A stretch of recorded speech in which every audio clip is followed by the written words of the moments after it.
devient quand on navigue et quand on fait des aventures à thème comme ça, voile apnée, c'est qu'on sort quand même vraiment des sentiers battus, que ce soit de la croisière ou de l'apnée, en mélangeant leurs forces, et on se retrouve toujours dans ce genre de croisière avec des points d'orgue dans la même journée. Ben, tu arrives à plonger sur une épave, tout le monde est chaud, tout le monde est en forme. Après, on plonge dans une passe.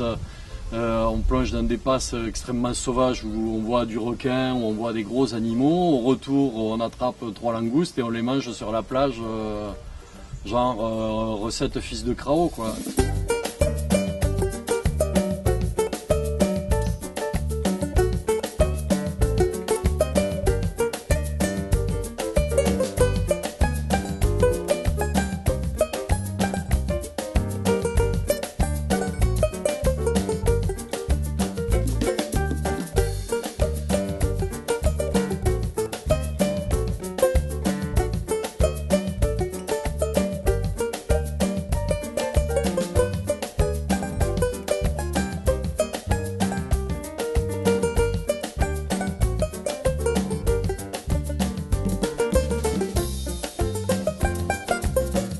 Il y a une infinité de possibilités dans l'arc antillais pour organiser des croisières apnées plongées. Par exemple, il y a évidemment l'archipel des îles Vierges, il y a les Roques au Venezuela, il y a tout un tas d'îles qui sont quand même encore, qui sont maintenant protégées, voire des îles qui se défendent toutes seules comme Montserrat, où il y a des volcans en pleine activité qui repoussent l'homme. Enfin, chercher tous les endroits qu'on peut trouver où les humains ne sont pas trop implantés, ça nous intéresse.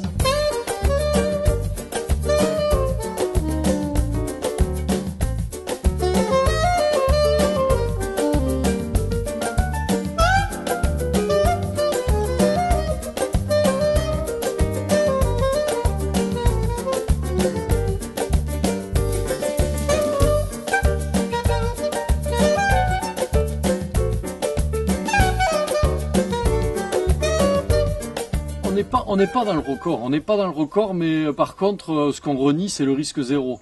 Je veux dire, cette philosophie du risque zéro qui est en train d'envoyer l'Occident au purgatoire, nous, c'est pas notre truc. Je veux dire, quand on part, chacun assume ses responsabilités, on fait au mieux pour la sécurité, mais après, ce qui gère nos activités, c'est surtout la passion et le feeling. Donc s'il faut descendre à 40 mètres pour aller sur une épave, on va descendre à 40 mètres pour aller sur une épave. Mais l'immense majorité des pays qui ne sont pas encore détruits par l'activité humaine, les animaux et tout ce qui est beau est à la surface. La vie, elle aime la facilité. Donc c'est là l'idée du bateau, c'est de sortir des contextes occidentaux où la nature est à genoux, surtout en milieu maritime, pour aller dans des endroits où, en voilier, avec un minimum d'impact, on a affaire à des animaux qui sont heureux de vivre et sauvages. Et dans ces cas-là, non, l'apnée n'est pas profonde et on filme pas profond.